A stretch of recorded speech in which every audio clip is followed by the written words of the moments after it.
Hi, welcome to valuationpodcast.com, a podcast and video series about all things related to business and valuation. My name is Melissa Gragg, and I'm a divorce valuation expert in St. Louis, Missouri. I have the pleasure of discussing business valuations from a divorce attorney's perspective with my guest, Miles Mason, who is a divorce lawyer in Memphis, Tennessee, also servicing Nashville and I'm sure other parts of Tennessee. Another thing that you touched on, which we can talk about, is trying to discuss how are the business assets actually divided in divorce. Because traditionally, people are like, okay, well, we have, a piece of land. Okay, can we just split the farmland in half and one person takes one and one person takes the other? Well, with a business asset, you can't necessarily divide that asset in half and each take half. So how do you see business assets divided in divorce? All right. Great question. What I see is a fundamental misunderstanding of what business valuation is and the purpose of it by most divorce lawyers, especially those that we oppose. All right. So let's take it from the business owner's perspective. What does the business owner need after the divorce?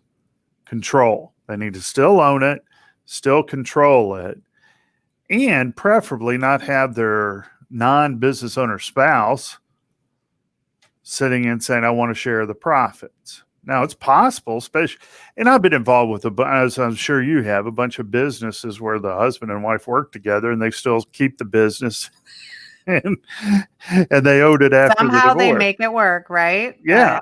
Yeah. Well, money talks. Mm-hmm. All right. So that's what the business owner needs. Now, the non-business owner should want one very simple thing: cash. Okay. So in a settlement, the goal should be for each party to have essentially a buyout. Okay. Now, but the business owner may not always have enough cash or perceive that the amount of cash that it's going to take is unfundable. And to some extent, maybe that's true.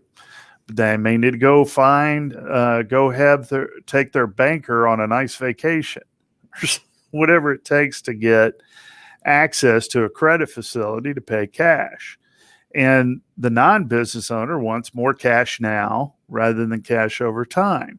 So if either party decides to step on the other and not go down the path of a simple buyout for cash, there could be all kinds of problems, because then they put the solution in the hands of a judge, which the judge may have an English major or a political science major and doesn't understand that there needs to be enough cash to do the buyout, but not so much cash that the business owner can't operate, because every business needs some capital. And there's two forms of capital that a business can use: debt or equity. Okay. And equity is a fancy word for cash infusion. So long way around the barn of saying that first job of the divorce lawyer is to explain the purpose of the business valuation. Now, the subtle part is there are times that it might be advantageous for the non-business owner to take the $750 offer, even though the business may arguably be worth more on paper. Okay. Now, why would a non-business owner spouse want less money? Well, you don't want to kill the goose. All right. You got alimony, child support coming in on the other side. So there are times that it may make sense to not take 100 cents on the dollar for that claim. Now, the other thing is, once we come up with 750, even if it's you use three different methods and you all come up with all the arrows point at $750,000. Well, again, the fundamental misunderstanding, most divorce lawyers, if you ask them, If both business valuation experts say that, and this both parties, if you ask them, strap them to a chair, duct tape them, and then force some margaritas down them and say, what's the business worth? When both experts have said it's $750,000, most divorce lawyers will tell you the business is worth $750,000. It's not. It's a calculation. It's an estimation based on professional judgment. There may be a buyer out there. And one of the things I think most lawyers don't understand is that all business valuation theory tries to remove the value to a strategic purchaser, which is stupid. Okay. And the reason why it's done that way is because there's no way to know. I mean, you're talking to, potentially a crazy figure. So who's the most likely purchaser of a business? A strategic purchaser. And this may be a good opportunity for you, Melissa, to teach me a little bit more about how that goes into your thinking. But I've got to explain to my client, if I'm representing the non-business owner, we don't get crazy money in the event Disney's going to go in here and just buy the business up lock, stock, and barrel. You don't. Right. But it's not, the business isn't worth $750. And that's where you have to get into the subtleties.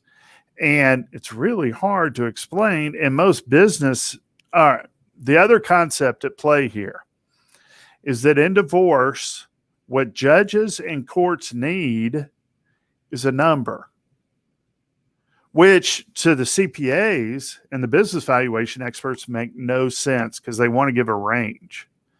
They want to say, well, it's 750,000 ish, which I completely get. I'm a CPA and a lawyer too, so I completely understand that. And the system needs a number for the divorce to be decided in a courtroom. And it needs to have a number in terms of what assets are exchanged for the non-business owner. Mm-hmm. But the number is make-believe, okay? It's make-believe because we have no other option. Not that there's a better solution out there. It's just we don't have an option and we have to have a number, all right? And so I think divorce lawyers don't understand that concept, and it is very rare. And you and I have both attended hundreds of seminars from AICPA and other legal organizations, and very rarely does anybody ever talk about explaining strategic purchasers to divorce lawyers and how that concept has to be taken out. And also I'll throw in there for the business valuation experts who I've already deposed that may be watching. Yeah. Most of the business valuation experts I have deposed or cross-examined in the courtroom cannot explain strategic purchasers don't get included in the valuation, but they always come up with, if they're representing the non-business owner, they're always coming up with and want to say, yeah, but what if Disney comes along? But you can't by definition. Right, because let's take your example of 750.